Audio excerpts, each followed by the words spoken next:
mountains. I grew up underneath one. I suppose they've always represented a kind of sense of foreboding, but also a sense of magic. You know, mountains for me are as close to what I imagine a Christian might feel in a cathedral. You know, when I'm in a mountain, I feel closest to my essence. I feel small, but I also feel completely massive at the same time. There's always more to a mountain than you initially see, and yet you can never quite see it all. There's something compelling about that. I am Jonathan Freemantle. I'm an artist. I grew up in South Africa. I've made Scotland my home.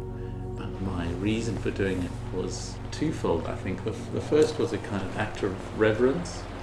So there was this sense that by carrying these rocks and carrying these paintings into the mountain, I would be able to, and putting my body through an intensely difficult process, you know, probably the most intensely difficult, physically difficult thing I've ever done. That would be in some way a kind of supplication or an act of deep reverence for the mountain. So that was the one. And then there was another element that was a more open-ended one, which was a kind of question. You know, what would happen if you do something you've never done before? So it was a kind of somewhere between comedy, you know, like put yourself through the most intensely difficult thing possible, but also reverence. Like there couldn't be another way to do this.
Keenly aware of this idea that I have of myself, you know, and particularly these extreme ideas. You know, this is my ego, this is the kind of thing I do, and a lot of them exist in this kind of amorphous place. And I think you don't really know about yourself unless you push yourself right into the extremities of your own psyche.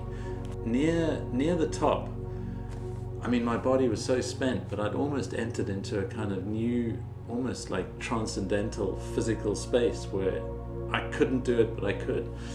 And near the top, just as I got near the cave and I started seeing all these faces in the rocks, more than I could have imagined, I had this huge sense that was like a question. Suddenly, maybe I'm not allowed to do this. You know, maybe there's some kind of cosmic spiritual wrongness about the thing.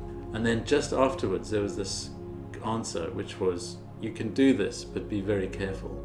And I think in that moment between the kind of question and the answer was probably the hardest, because it was out of my hands. You know, I felt like it might all just be over.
sense that I'm interested in using the substance of a thing to paint the thing. So like rocks from a mountain to make paint, and then paint that mountain with a mountain.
So now, having done it, I come back from this experience and I feel deep reverence and kind of gratitude, but also like I've kind of passed through a veil into a new relationship with a mountain, a quieter one, one that I don't feel quite so.